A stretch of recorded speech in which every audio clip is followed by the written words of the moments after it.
I hope you are well. आज हाँ तो बच्चों आज हम क्या स्टार्ट करने वाले हैं, थोड़ा इंट्रो कर लेते हैं। हम रिवाइज्ड सिंप्लेक्स मेथड कर रहे थे। एमएससी फाइनल ईयर का एक पेपर है मैथमेटिकल प्रोग्रामिंग, उसकी फर्स्ट यूनिट का फर्स्ट टॉपिक कर रहे थे। 2 टॉपिक है इसमें। हमने 2024 का क्वेश्चन देख लिया था, 2023 का देख चुके थे, 2022 में ये पेपर ये क्वेश्चन में रिवाइज्ड सिंप्लेक्स मेथड नहीं आया था, बाउंडेड वेरिएबल टेक्निक आई थी। और 2021 में 2024 वाला ही क्वेश्चन आया था जो मैं आपको करवा चुकी हूँ। 2020 में ये पेपर नहीं हुआ था, 2019 वाला मैंने आपको करवा दिया है। अब करेंगे 2018 वाला। बेसिकली 4th क्वेश्चन ही है और ये 4th क्वेश्चन ही बार बार रिपीटेड होके आ रहे हैं, तो आपको मतलब 1-2 क्वेश्चन मैं दे दूंगी, अदरवाइज़ नहीं तो आपको किसी एक्स्ट्रा क्वेश्चन को करने की ज़रूरत नहीं है, ठीक है। और बुक परचेज़ करने की भी ज़रूरत नहीं है। रिवाइज्ड सिंप्लेक्स मेथड है, ठीक है। अब ये क्वेश्चन उन तीनों से डिफरेंट है, उसमें मैक्सिमम जेड था तीनों में, इसमें मिनिमम जेड है। फर्स्ट ये ध्यान रखना है। और कांस्टेंट जो आपको दिए हुए हैं वो ग्रेटर देन साइन के दिए हुए हैं, आप चेक कर सकते हो। मतलब आपको जो लेफ्ट साइड है वो ग्रेटर है राइट साइड से, इतना आपको देखना है। मिनिमम जेड भी है और ग्रेटर देन साइन भी है। ऐसे भी हो सकता है कि मिनिमम जेड दिया हो और लेस देन का साइन दिया हो, तो उनमें तो कोई चेंज होगा ही नहीं, ओनली उसको मैक्सिमम बनाने के लिए साइन चेंज कर देंगे, ठीक है। ऐसा नहीं है कि दोनों कंडीशन एक साथ आएगी, नहीं। ये कंडीशन मैक्सिमम जेड के साथ भी आ सकती है, ये कंडीशन लेस देन कंडीशन के साथ भी आ सकती है। दोनों का आपको सॉल्व करना मैंने बता दिया है और आप आज बताने वाली हूँ। स्टेप 1 सेम रहेगा, आपको स्टैंडर्ड फॉर्म में कन्वर्ट करना है। इंट्रोड्यूसिंग, अब देखो ये ग्रेटर देन साइन है तो आपको वहाँ लेस देन में स्लैक वेरिएबल ऐड करते थे, यहाँ पे कौन सा वेरिएबल ऐड करोगे, सरप्लस वेरिएबल, ठीक है। एक अब सरप्लस वेरिएबल क्या होता है, मतलब ग्रेटर देन साइड है तो इसको हमें कम करना पड़ेगा तब ये इसके इक्वल आ जाएगी। ग्रेटर बड़ी साइड को अगर उससे थोड़ा कुछ ऐसा पार्ट हम रिमूव कर दे जो उसकी इक्वलिटी को बना दे, तो हम उसे बोलेंगे, उस पार्ट को बोलेंगे सरप्लस वेरिएबल, ठीक है। सरप्लस वेरिएबल ऐड करेंगे तो इस तरफ x2 वेरिएबल आपको दे रखे हैं, तो हम क्या फर्स्ट कांस्टेंट के लिए x3 वेरिएबल लेंगे, सेकंड कांस्टेंट के लिए x4 लेंगे। अगर एक और कांस्टेंट होता तो हम x5 लेते। तो हम 2 वेरिएबल लेंगे x3 x4। तो अब देखो मैक्सिमम जेड मिनिमम जेड को मैक्सिमम जेड किया तो यहाँ डेस लग गया, मतलब जेड दोनों सिमिलर नहीं है, वो मिनिमम था ये मैक्सिमम है। साइन चेंज कर दिए -x1 -x2, ठीक है।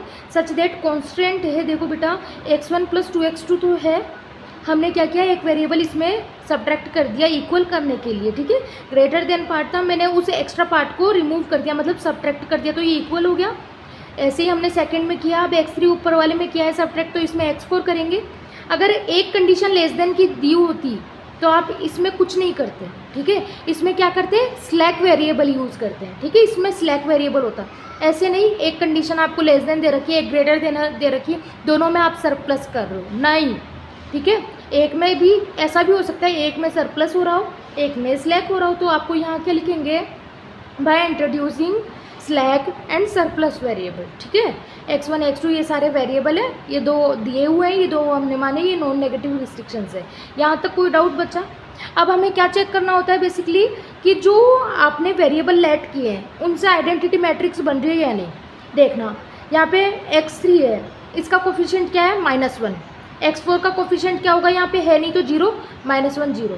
नेक्स्ट कांस्टेंट में देखो x3 है नहीं तो 0, x4 का कोफिशिएंट -1। तो क्या इसे मैं आइडेंटिटी मैट्रिक्स बोल सकती हूँ क्या? बिल्कुल नहीं बोल सकती। आइडेंटिटी मैट्रिक्स में क्या होता है, 1 होता है ना, -1 नहीं होता है। तो हम क्या करेंगे, आइडेंटिटी मैट्रिक्स बनाना ज़रूरी है। मुझे पता है आइडेंटिटी मैट्रिक्स नहीं होगी तो मैं क्वेश्चन सॉल्व नहीं कर पाऊंगी। अब मुझे आइडेंटिटी मैट्रिक्स बनाने के लिए क्या करने पड़ेंगे, और 2 वेरिएबल ऐड करने पड़ेंगे। 2 कांस्टेंट है तो 2 कांस्टेंट है बेटा, तो 2 वेरिएबल और ऐड करने पड़ेंगे ना, ठीक है। तो उन वेरिएबल को अब मैं अपनी तरफ से उनको लेट कर रही हूँ, तो वो 2 वेरिएबल कौन से होंगे, आर्टिफिशियल वेरिएबल। मैं उनको क्या बोलूँगी, artificial variable. Now we will use artificial variable. Artificial की स्पेलिंग ऐसे स्टार्ट है, तो मैंने उन दोनों वेरिएबल को x नाम ना दे करके मैंने उनको क्या दिया, a1 a2, ताकि पता रहे कि ये वेरिएबल वो है जो आर्टिफिशियल है, ठीक है। a1 एंड a2, क्योंकि लास्ट में इनको हटाना होगा क्योंकि आर्टिफिशियल है। a1 a2 to make identity matrix. Identity matrix बनाने के लिए लिया, मैक्सिमम जेड सेम रहेगा यहाँ तक। अब देखो आर्टिफिशियल वेरिएबल है, मैक्सिमम जेड में उनके कोफिशिएंट रट लो बेटा, यही रहेंगे -m -m। आपको पता है जो वेरिएबल ऐड करते हैं उनके कोफिशिएंट तो 0 0 होते हैं मैक्सिमम जेड में। ये दो दिए हुए थे, ये दो क्या थे, सरप्लस वेरिएबल थे। ये दोनों आर्टिफिशियल वेरिएबल है जिनके कोफिशिएंट -m। अगर आप एक आर्टिफिशियल वेरिएबल लेते हो तो उसका भी कोफिशिएंट -m, 2 लेते हो -m, 3 लेते हो तो भी -m। इसमें कंफ्यूज होने की कोई बात नहीं है। कॉन्स्टेंट पर आते हैं, x1 to x2 -x3 तक आपको दे रखा था, ठीक है। अब मैंने क्या किया, इसमें a1 ऐड कर दिया, x4 तक नीचे दे रखा था, इसमें a2 ऐड कर दिया, इक्वल टू सेम रहेगा। क्यों किया, अब देखो आइडेंटिटी मैट्रिक्स बन रही है। यहाँ पे a1 का कोफिशिएंट 1, a2 है नहीं तो 0, नीचे a2 का कोफिशिएंट a1 है नहीं तो 0 और a2 का कोफिशिएंट 1। बन गई ना आइडेंटिटी मैट्रिक्स, बन गई ना। तो यही मैं आपको समझाना चाहती थी। अब इसके आगे कोई डाउट नहीं होना चाहिए, सेम क्वेश्चन चलेगा, जो 3 क्वेश्चन किए उनके जैसे चलेगा, ठीक है। स्टेप 2 में इनिशियल बेसिस फिजिबल सॉल्यूशन। यहाँ पे initial basis feasible solution surplus variable का नहीं आएगा, किसका आएगा, आर्टिफिशियल वेरिएबल का। जितने भी वेरिएबल्स उन सबको 0 रखो। a1 की वैल्यू 7 आ गई, a2 की वैल्यू 6 आ गई, ये सारे 0 हो जाएंगे। तो a1 की वैल्यू 7, a2 की वैल्यू 6, ठीक है। अब स्टेप 3 देखते हैं। स्टेप 3 में जो जो आपको गिवन है उनसे आप क्या क्या वैल्यू फाइंड आउट कर सकते हो, वो सब आपको लिखनी है। ए क्या होता है, जितने भी वेरिएबल्स है x1 x2 x3 x4 a1 a2, ठीक है, इनके जो कोफिशिएंट है उसमें उसको लिखना पड़ता है। फर्स्ट कॉन्स्टेंट में देखते हैं 1 2 -1 0 1 0, 1 2 -1 0 1 0। जो वेरिएबल नहीं है उसकी वैल्यू 0 होगी, ध्यान रखना। x1 है, x2 है, x3 नहीं है 0, x4 है, x5 नहीं है, a1 नहीं है 0, a2 है, ठीक है। b की वैल्यू जो लेफ्ट साइड में आपको राइट साइड में जो वैल्यू दी हुई है वो b होता है। c की वैल्यू आपको पता ही है -1 -1 0 0 -m, ठीक है। अब a कैप क्या होता है, a और एक और रो ऐड कर देते हैं -c की, ठीक है। तो a क्या था आपका, बेसिकली जो यहाँ तक था, और इसका साइन चेंज करके एक और रो ऐड कर देंगे 1 1 0 0 mm, साइन चेंज करके हो गया। b कैप क्या होता है, 0 का रो ऐड करना है आपको, 7 6 था, एक और 0 लगा दिया तो ये 3 रोज का हो गया, 3 रोज का। अब स्टेप 4 देखेंगे, आपको समझ में आया है। अब स्टेप 4 में वही प्रोसेस, b फाइंड आउट करेंगे, b इनवर्स, उससे b इनवर्स निकलेगा, cb b इनवर्स, फिर b इनवर्स का है, ठीक है। b से तो b इनवर्स डायरेक्ट निकलेगा, जो b है वही b इनवर्स है, ठीक है। cb से फिर cb b इनवर्स, मतलब cb और b इनवर्स को मल्टीप्लाई कर देंगे, cb b इनवर्स आ जाएगा। अभी इन दोनों को यूज़ करके हम क्या निकालेंगे, b इनवर्स कैप। b क्या है, जो वेरिएबल आपने लेट किया आर्टिफिशियल वेरिएबल, उनसे बन रही थी ना आइडेंटिटी मैट्रिक्स। अब बताओ आइडेंटिटी मैट्रिक्स नहीं बनती तो फिर क्या लेते हैं, यहाँ पे कुछ नहीं ले सकते थे। तो इसका b का ही उल्टा क्या होगा, b इनवर्स, क्योंकि आइडेंटिटी मैट्रिक्स का उल्टा आइडेंटिटी मैट्रिक्स ही होता है, ठीक है। और cb क्या है, मतलब जो वेरिएबल आर्टिफिशियल वेरिएबल है उनसे जो कोफिशिएंट है मैक्सिमम जेड में, इधर देख सकते हो आप, मैक्सिमम जेड में देखो a1 का कोफिशिएंट -m, a2 का कोफिशिएंट -m, ठीक है। अब आगे चलते हैं। तो cb बता दिया, cb b इनवर्स, cb को b इनवर्स से मल्टीप्लाई करेंगे, यही आ जाएगा। तो b इनवर्स कैप कैसे फाइंड आउट करते हैं, b inverse cb b inverse 0 1, 3/3 किए तो 0 0 1, 4/4 किए तो 0 0 0 1, ठीक है। b इनवर्स कैप को आपने फाइंड आउट कर लिया है, ठीक है। एक मिनट में एडजस्ट कर लेती हूँ, ठीक है। तो b इनवर्स कैप को फाइंड आउट हो जाएगा। फिर जेड माइनस सी जे जैसे सेम करते हैं वैसे ही last row of the b inverse cap and A cap, ठीक है, इनको मल्टीप्लाई करेंगे, ये आ गया है। अब देखो मोस्ट नेगेटिव एलिमेंट कौन सा लेंगे, माइनस का साइन इन दोनों में दिख रहा है, m के साथ जो नंबर है वो मोस्ट नेगेटिव होना चाहिए। यहाँ पे -5 है, यहाँ -3 है, तो मोस्ट नेगेटिव ही होगा। और कोरस्पॉन्डिंग टू x1, क्योंकि फर्स्ट एलिमेंट है x1, तो a1 कैप क्या होगा 1 4 1, ठीक है। तो ये है most negative element is z1 - c1 equal to -5m + 1 which is corresponding to x1, so x1 is entering vector. Entering vector का पता चल गया। अब डिपार्टिंग वेक्टर का देखेंगे। अब देखो एंट्रिंग वेक्टर x1 है तो आप क्या निकालोगे, x1 cap and xb cap, x1 cap b inverse cap multiply by a1 cap. a1 क्या कैप क्या होगा, a कैप जो है उसमें जो फर्स्ट कॉलम है वो a कैप होता है, a1 कैप, ये a2 कैप, ये a3 कैप, आपको a1 कैप चाहिए 141, ठीक है। मल्टीप्लाई करोगे ये आ जाएगा। xb कैप में भी b इनवर्स कैप को मल्टीप्लाई करोगे b कैप से, b कैप आपने फाइंड आउट किया था पीछे, मल्टीप्लाई करोगे ये आ जाएगा, ठीक है। करके देखना आ ही जाएगा। अगर आपको लास्ट रो को कॉलम से मल्टीप्लाई करने में प्रॉब्लम होगी, देखो -m मल्टीप्लाई बाय 1 -m करके दिखाती हूँ आपको, -m मल्टीप्लाई बाय 1 -m, फिर -m multiply by 4 -4m, 1 multiply by 1 1, ठीक है। ऐड हो जाएगा, माइनस माइनस प्लस होता है, -5m + 1 आ गया, ठीक है। अभी इस वाले में देखते हैं -m कितना हो जाएगा, -7m -6m और ये 0 हो जाएगा तो कितना हो जाएगा -13m, ठीक है। फर्स्ट सिंपलेक्स टेबल पे आओ, b कौन से होंगे जो वेरिएबल हमने लेट किए हैं, a1 a2, ठीक है। xb कैप जो अभी हमने फाइंड आउट किया 7 6 -13m, b कैप भी वही है, मिनिमम रेशो फाइंड आउट किया 7 डिवाइड बाय 1 7, 6 डिवाइड बाय 4 कितना आ गया 1.5 इज लेस देन 7, 1.5 कम है ना, मिनिमम रेशो है, तो ये किसके कोरस्पॉन्डिंग है, a2 के, a2 निकलेगा। और इसमें 4 क्या है, की एलिमेंट, ठीक है। इस रो में जो इस कॉलम में वो रो जो डिपार्ट हो रही है उसके कोरस्पॉन्डिंग जो एलिमेंट है वो की एलिमेंट होता है, ठीक है। अब सारा वर्क किसका है, की एलिमेंट का। अब वापस से बी इनवर्स कैप, आपको ये पता चल गया कौन लीव कर रहा है बेसिस को, x2 की एलिमेंट का पता चल गया। अब क्या निकालेंगे वापस से बी इनवर्स कैप इस की एलिमेंट के थ्रू, ठीक है।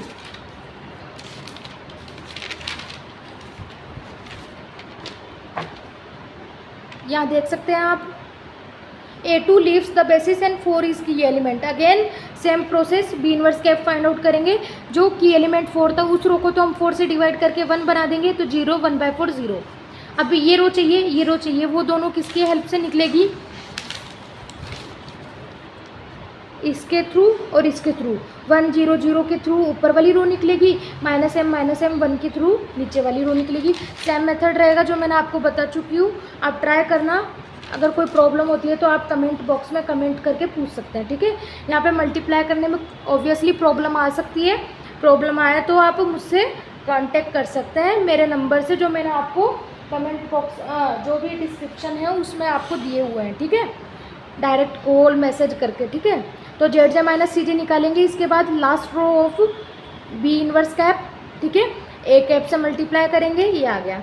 अब बताओ उसमें मोस्ट नेगेटिव कौन सा होगा, m के, ये सिंगल m है जिसके आगे माइनस है, इसमें माइनस है नहीं m के आगे, ठीक है।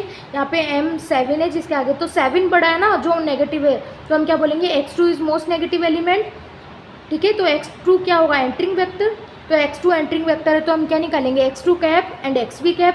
x2 कैप सेम प्रोसेस से जो भी मैंने बताया था, xb कैप भी सेम प्रोसेस से। अब ये दोनों आ गया तो सिंप्लेक्स टेबल बनेगी, सेकंड फर्स्ट बन चुकी है तो सेकंड बनेगी।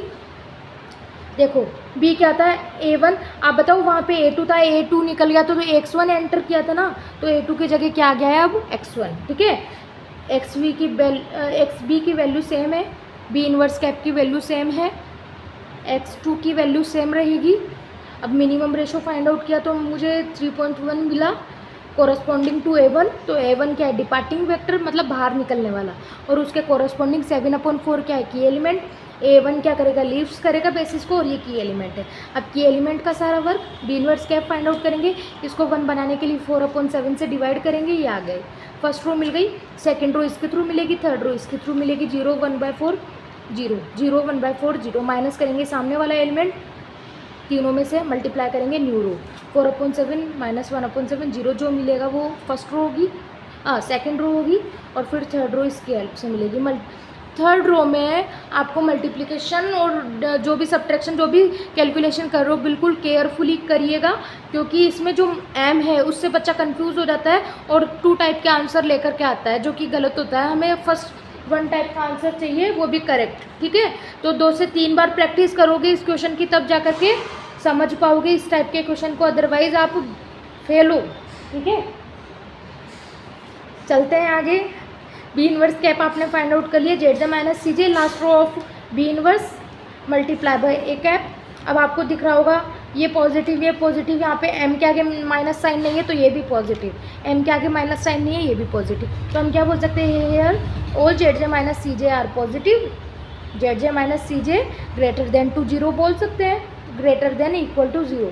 तो नाउ अब हम x लास्ट में x भी कैप फाइंड आउट करते हैं। आपको पता है जो हमने निकाला है उसको यूज़ तो करेंगे ना, हमें पता है सारे पॉजिटिव आ गए तो आंसर थोड़ी ना आ गया, आंसर तो निकालना पड़ेगा। बी इनवर्स कैप को मल्टीप्लाई करेंगे बी कैप से, हमने मल्टीप्लाई किया, हमें रिजल्ट मिला, किसके कोरस्पॉन्डिंग मिलेगा बताओ। यहाँ पे A1 निकल रहा है, कौन आ रहा है x2, तो हम क्या बोलेंगे x2 और A1, x2 first basis, second number पे x1 है, तो बताओ फर्स्ट एलिमेंट x2 के कोरस्पॉन्डिंग होगा, सेकेंड एलिमेंट x1 के कोरस्पॉन्डिंग होगा, और लास्ट वाला मैक्सिमम z के कोरस्पॉन्डिंग होगा। जो डैश है जो हमने कन्वर्ट किया है उसके इक्वल होगा, ध्यान रखना। मिनिमम z क्वेश्चन में दिया हुआ है तो ये मिनिमम z नहीं है, ये मैक्सिमम z है, ठीक है। तो x1 की वैल्यू आ गई, x2 की वैल्यू आ गई, मैक्सिमम z की वैल्यू आ गई। हमें मिनिमम z की वैल्यू चाहिए क्योंकि क्वेश्चन में मिनिमम z था। हमने क्या किया था, मिनिमम को मैक्सिमम बनाने के लिए साइन चेंज किया था, तो यहाँ पे मैक्सिमम को मिनिमम बनाने के लिए साइन चेंज कर देंगे। तो -27/7 से क्या हो जाएगा 27/7। This is optimal solution and this is end of revised simplex method. तो मैंने आपको 4 क्वेश्चन करवा दिया। आई होप आपने अच्छे से प्रैक्टिस की होगी। यू आर डूइंग वेल, आपको करना है अच्छे से अच्छे, आपके 20 नंबर कहीं नहीं जाएंगे। मेरे साथ बने रहिए, आपको गारंटी है 90% तो मैं दिलाकर ही छोड़ूंगी। अगर आप मेरे साथ लगे हुए हो, मेरे साथ कंटिन्यू मेहनत कर रहे हो, तो आपका रिज़ल्ट मैं बनाऊंगी, ठीक है। तो आपको लगे रहना है। एक मेथड कंप्लीट होता है, सेकंड मेथड में स्टार्ट करने वाली हूँ कल, तो उसमें 3 क्वेश्चन से तीनों में करवाने वाली हूँ। तीनों ही डिफरेंट, मतलब थोड़े थोड़े अलग है, लास्ट के स्टेप सेम चलेंगे बट स्टार्टिंग थोड़ी डिफरेंट होने वाली है, क्योंकि जब तक कुछ डिफरेंट नहीं होता तब तक मज़ा नहीं आता है लाइफ में। अगर आप सेम वर्क डेली कर रहे हो तो आपकी लाइफ बोरिंग हो जाएगी, तो कुछ डिफरेंट आना चाहिए ना। आप डिफरेंट काइंड के क्वेश्चंस करोगे तो आपको डिफरेंट टाइप के क्वेश्चंस का पता चलेगा, क्योंकि इसका नाम ही MSc है। आपको पता है MSc कितना हार्ड लेवल कोर्स होता है। अब बच्चा कितनी क्लासेस कर के MSc में आता है, और MSc में उसका आने का सपना एक ही होता है कि MSc के बाद असिस्टेंट प्रोफेसर बनना है, नेट क्लियर करना है, PhD करनी है। तो थोड़े डिफरेंट काइंड के क्वेश्चन करने पड़ेंगे आपको, ठीक है। तो मिलते हैं कल, तब तक के लिए सी यू, टाटा, बाय बाय।